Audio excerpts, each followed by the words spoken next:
This month on Diecast Time Unboxing, I crack open a very special car from the Group A era. Before Scott McLaughlin was a Volvo hero, there was a bloke called Robbie Francevic who went on to win the championship all the way back in 1986.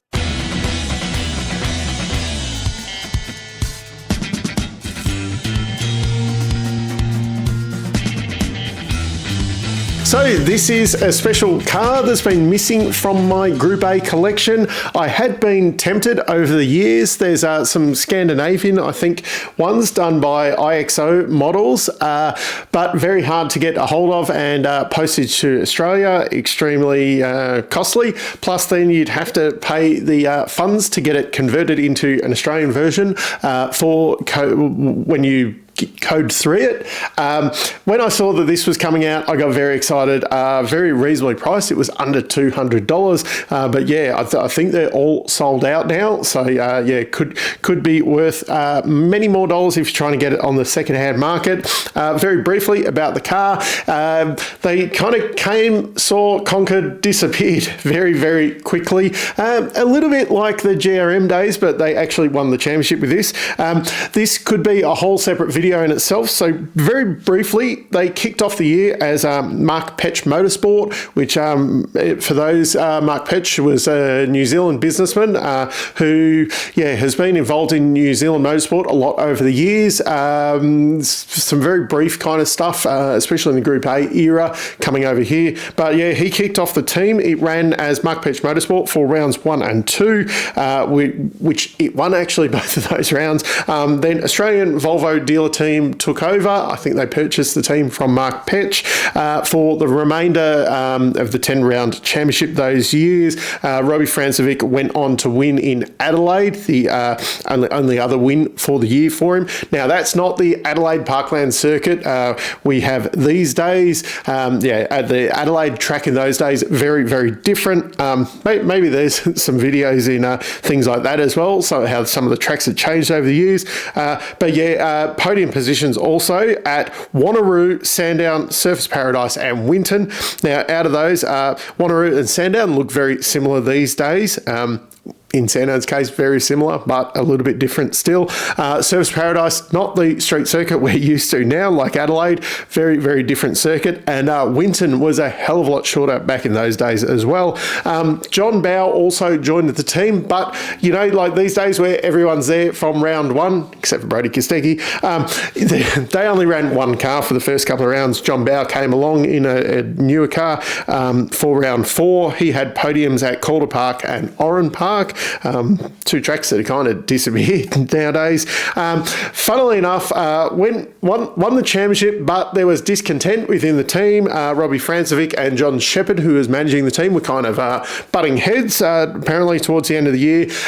It actually saw Robbie get fired at the Sandown round and did not even go on to race with the team at Bathurst. Now, if you think the whole Brody thing blowing up this year was big, imagine that, where the star driver who's just won the championship doesn't actually compete at Bathurst that year. But yeah, potentially there's quite a few videos out of this with the tracks that are no more, plus this, you know, if we could dig deeper into this story, let me know down in the comments if you'd like to see some videos like that, and I can do a bit more research and go into those stories properly. But it's time now to crack this one out of its case and have a proper look at it. And here it is out of its box. One thing I noticed with these, no certificate of authenticity with them, so not sure how many have actually been made. But it is what it is for the price. I'm just very happy to have this one to add into my collection, especially with some of the other Volvo cars over the years that have raced. It's a sealed die-cast car, so it is very heavy, but no opening parts on it. You will see as it goes around things like the fuel fillers in the back there, and the bonnet pins are only stickers on the car. Some of the finish on the stickers you can definitely see where the decals have been applied on the car. It's definitely not perfect compared to some of the cars we get, definitely the Australian kind of made cars. Of course, they're not made in Australia, but yeah, the ones that are made for the Australian companies.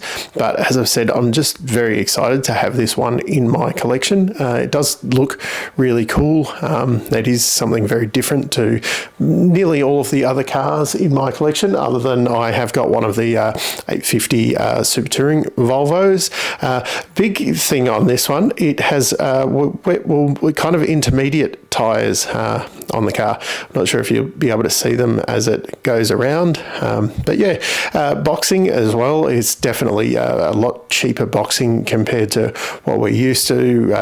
It is nice being able to see into the box, but yeah, no foam casing. Doesn't feel quite as protected as some of the cars these days.